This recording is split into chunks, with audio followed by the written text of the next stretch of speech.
Hey y'all, welcome back to the blending mode class here at Hummy's World. If you are just now finding us and starting with this lesson, I would suggest going to www.hummysworld.com and finding the blending mode class and starting at the beginning. For those that are with us, welcome back. This technique that we are using with the blending mode in this lesson is the gradient map. Now this has to be one of my most favorite tools. I think some of it is not used very often by digital scrapbookers, and maybe this lesson is going to help change your mind of all of the techniques other than the black magic is kind of cool. I think this is like one of my most favorite to play with. And so let's get right into it. I'm going to deconstruct by making all my layers invisible, and believe it or not, this is my original image. This is a little spigot with might as well be a towel holder on a that we just stuck on a stick in our yard, and some daffodils blooming around it. And this then again is our final image. Isn't that amazing how that has changed? So let's see how we did that.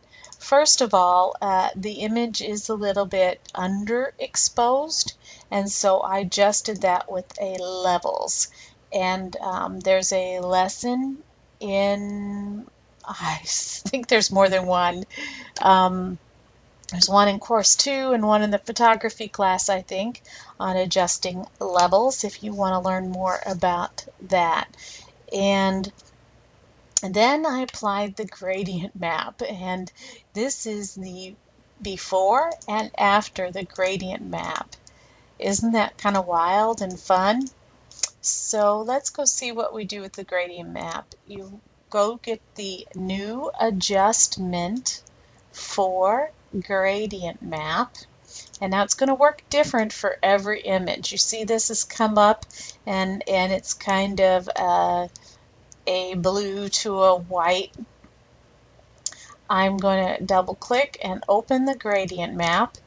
And if you've got one of these others going on, you can see here what it does to your image. You could certainly choose one of these if you want, any one of these. Here's a sepia toned one, and but we're going to actually be making our own from scratch.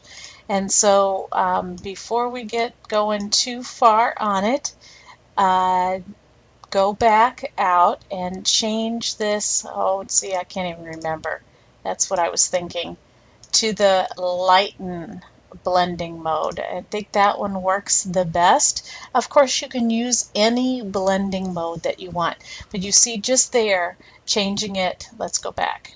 Normal to Lighten, and you're going to see it brought back some of the red in here. So let's go ahead then and open up our gradient map. Double click on the icon and double click right on the map to open it up.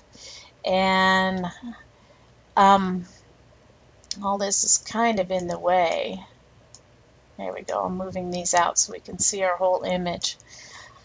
Here is our gradient map, and now I have a whole tutorial on this somewhere else, but I know I do. I know I've played with it before. I can't think. I've got 700 videos now. Or more. I don't know where all my videos are sometimes, but basically on the left side of your gradient, these colors are going to affect the shadows in or the darker areas of your image. And over here on the right, this is going to affect the lighter areas on your image. And the goal with the gradient map when we're playing with it, with these images, is to add different colors than is normally in your image to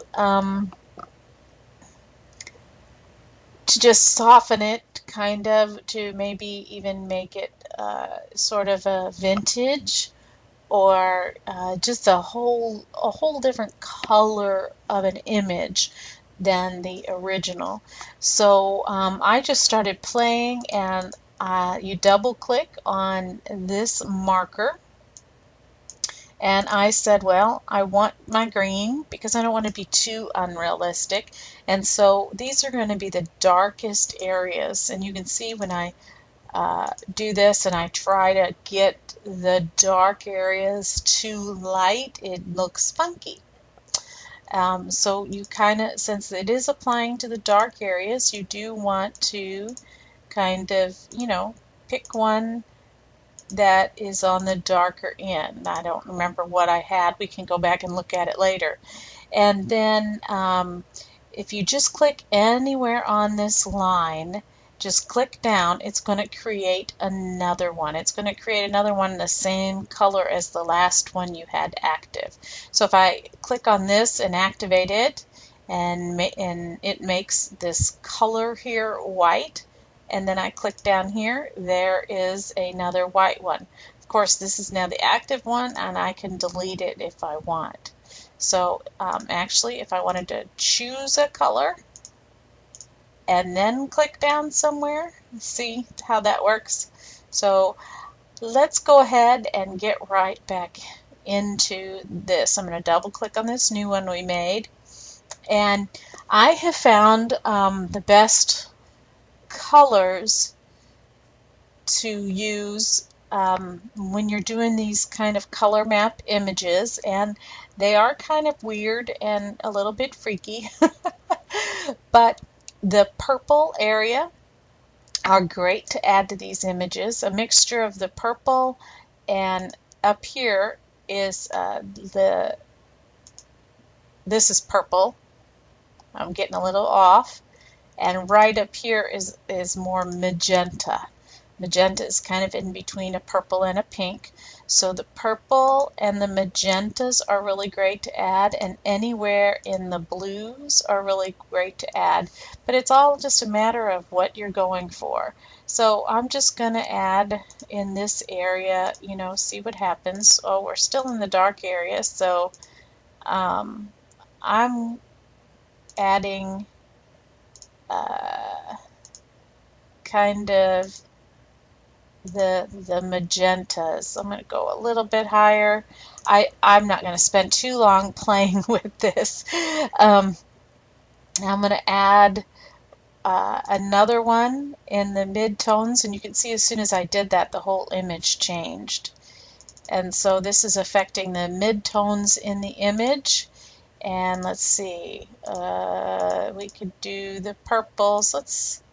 I like the blues because this spigot here is kind of a mid-tone, and you see when I'm changing this, it's changing the color of the spigot. And I think the spigot should stay some sort of yummy blue or teal. And I'm going to click another one, and I want to get some pinks in here or some reds.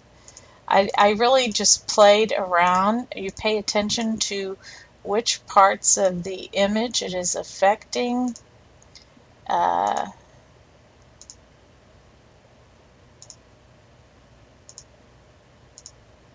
And you just, I don't know, you just get a variety of colors. This up here near the end is starting to make changes to the flowers because they are the lightest in the photo. And you see here, anywhere out here, it's changing it back to the original yellow, but up here it's kind of lightening it. And I remember finding a color that was kind of made it the centers of the flower a little bit pink. But see, you got to remember, I spent a long time clicking around on these. And the image we got going on here is not quite as good as I would have it. And so me playing here is not being too effective. This is affecting the lighter areas, but still yet you can see the big difference. Oh, now did I not save it? I went to all that and I didn't save it. Ah! Ooh, that looks good just like that. Let's add another one and change it to, I'm doing much better the second time by happenstance. Still what? You can slide these, and let's put something more pink. Ooh, this you can see is changing this down in here. So I kind of want all that to be, ooh, look at that. Oh, wow. I've got a prime spot here. You've got to find the perfect color. I think going for the more subtle is good. Do you see how you can get to playing with this stuff? And I'm going to go back into the magentas with this one. And, you know, I don't have anything really bright blue in here. I don't know. You just have to, whoa, you have to get in here. Ooh, I like the way the leaves now have some of the same color as this. So anyway, be sure to click OK once you get your gradient map. Let's go ahead and delete this one that I've been playing around with and look at the one that I actually created. See, it's a little bit more, I don't want you there. I want you there. So it is a little bit more subtle. See the before and the after, and let's take a peek at what I actually did. You see I have this magenta color here, or not magenta, this blue color up here up high. I think I have this rich color that's really dictating what the color of the wood is up here.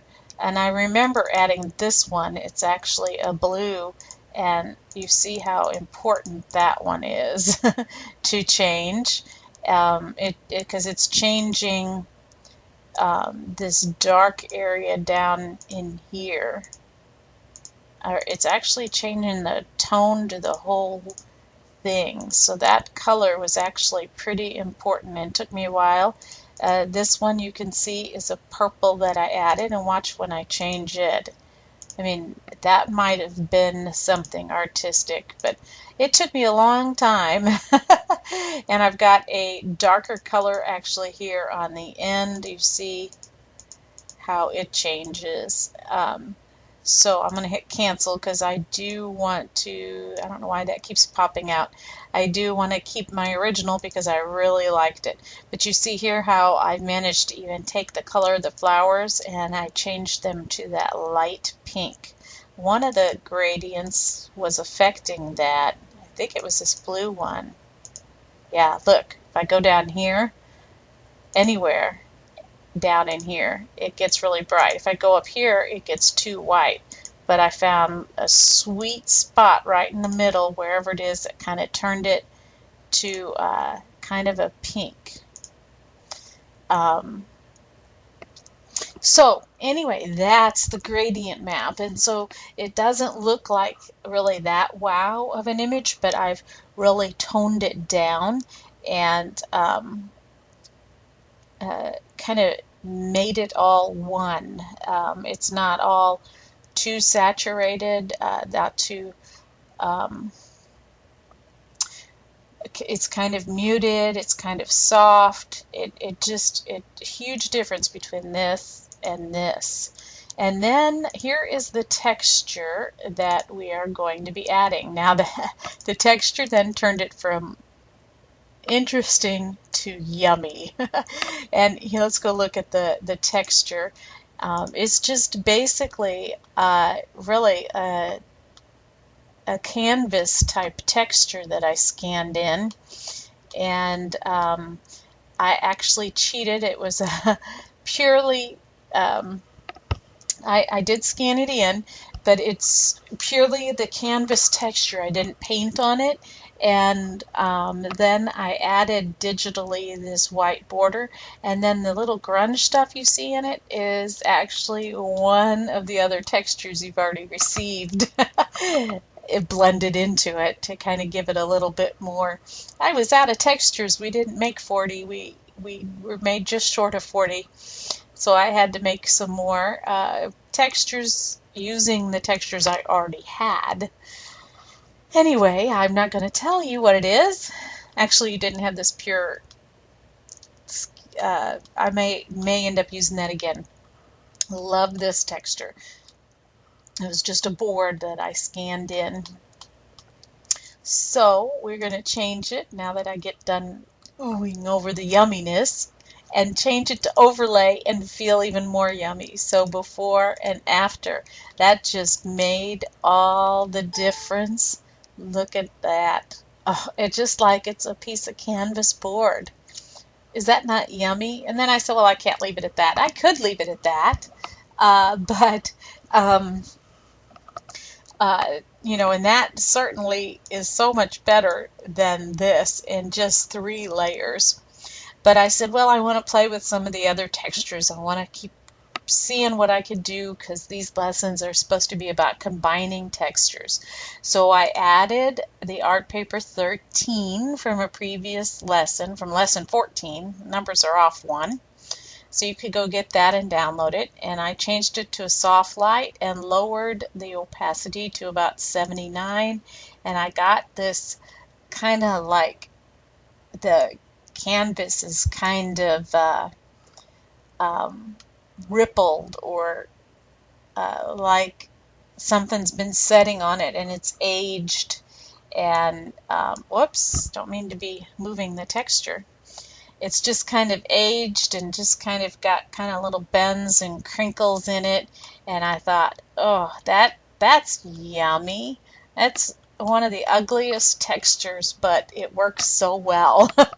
One of our ugliest textures, but look how well it works. And then I said, let's keep playing. So I got art paper 19 from lesson 20 and applied the soft light. I did lower the opacity a little bit to 92, and I got these grungy dots, kind of like it's been hanging on a wall and people spilt their drinks on it, and just kind of got weathered. So there's the before and the after, the little dots all over it from that yummy texture. And then I said, well, let's keep going, and I keep using this texture.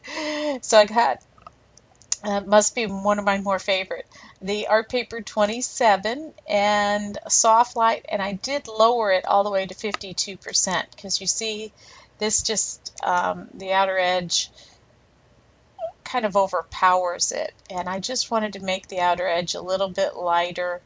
And so I lowered the opacity and the before and the after with that. And then I added this text, and I kind of used it to the layer styles to kind of have it engraved into the wood. And I decided, on the internet, people don't read things so small because everything's an itty bitty icon. Like if you pin it on Pinterest, it's really little and they can't read the words. And so I made the text bigger, and I added and played with the layer styles for a long time, and I got that. And I come up with those words by myself. They just kind of, I have the spigot and the flowing water, so I went with that, and I sat here and I thought, okay, what flows? Often our creativity does not flow. until we just begin. And these words just kind of, I had to think on it for a while. Couldn't think of what else flowed, but creativity. And often, even with these class lessons, um, creativity doesn't, I mean, you have your image. Like for me, I had no idea where this image was going to go. I knew I had a spigot and some flowers that I liked from my yard, and I just kept playing. And it would have gone nowhere had I not put it on this piece of paper and just started adding textures. I, just started playing. I had no idea until I added, in fact, there's some textures I added and I took off. So I had no idea where it was going to go until I began, and I just started going. And I know digital scrapbookers often talk about, I'm giving you a little lecture now, they often talk about not having mojo. Well, you know what? Your mojo is not going to flow until you just begin. You've got to just put those images on a paper and just start moving things around. And then it just seems like for me, it, the creativity begins to flow after I begin. And so that, with the spigot combining with the words and just the beauty of this, the softness combined with the kind of psychedelic, or the texture being bright and kind of a little wacky, representing creativity. It's just, I don't know. I can't wait to see what you do with this lesson. So go ahead and show me what you can do with the gradient map to change the colors of your image and to make them softer and prettier and more a wow. Now remember, when you're doing this gradient map, that um, people's faces, you may not want them to be purple or pink, and you may need to use a mask to mask out if you've got a person in the photo and maybe you're just playing with the flowers in the background, um, or whatever it may be. But sometimes you may have to mask things out if you need them to be their original color. Go have fun with this one, really, and I cannot wait to see what you do.